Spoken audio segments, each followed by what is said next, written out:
श्री ब्रह्मचैतन्य महाराज गोंदवलेकर प्रवचन. आज 27 मार्च. प्रपंचातले सुखदुःख हे केवळ जाणीवेत आहे. प्रापंचिकाच्या मनात नेहमी एक शंका येते की खोटे करून सुद्धा जर सुखी होता येते तर तसे करायला काय हरकत आहे. सन्मार्गाने गेला तरी माणूस दुःखी का होतो, अशी ही शंका आपल्याला येते. मी देवाला भिवून वागलो का, तर प्रपंच सुखाचा व्हावा म्हणून. देवाची एवढी खटपट करूनही जर सुखी होता येत नाही तर काय उपयोग. किती विचित्र आहे पहा. खेळातले घर बांधायला आपण गवंडी बोलवण्यासारखा हा प्रकार आहे. प्रपंचात दक्षता ठेवणे जरूर आहे. ते जर आपण केले नाही तर देवाने काय करावे. भगवंताचा साधन म्हणून आपण उपयोग करतो आणि शेवटी साधनालाच दोष देतो. साध्य बाजूलाच राहते.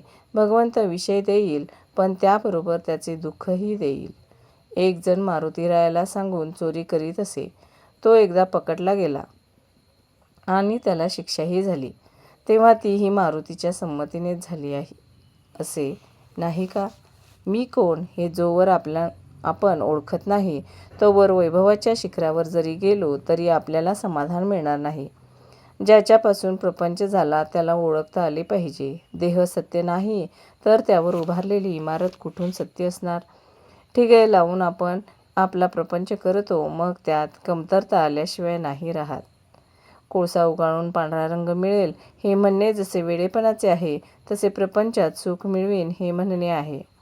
सुखदुःख हे जाणीवेत आहे.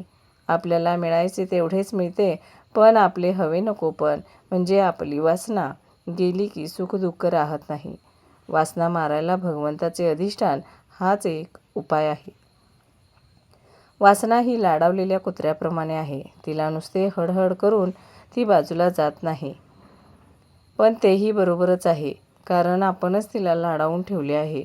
म्हणून भगवंताच्या पूजेच्या वेळी सुद्धा ती देवघरात येते. बरे, चांगली वासना तेवढी आत येऊ द्यावी असे म्हणावे, तर तिच्याबरोबर वाईट वासनाही हळूच आत येते. शिवाय वाईट वासनेमध्ये आपल्या वासनेला चांगल्या वासनेला मारण्याचे बळ आहे, कारण आपण स्वतः वाईट वासनेच्या बाजूचेच आहोत. वासना ही कोणत्याही उपायाने तृप्त होण्यासारखी नसून आपण जर भगवंताजवळ वास ठेवला तरच ती नष्ट होते. मी कर्ता नसून परमात्मा कर्ता आहे अशी भावना झाल्याशिवाय मन भगवंताला अर्पण होणार नाही. ते अर्पण झाल्याशिवाय फळाची अपेक्षा सुटणार नाही आणि फळाची अपेक्षा सुटल्याशिवाय जीवाला शांती मिळणार नाही. वासना म्हणजेच देवाच्या विरुद्ध असलेली आपली इच्छा. धन्यवाद.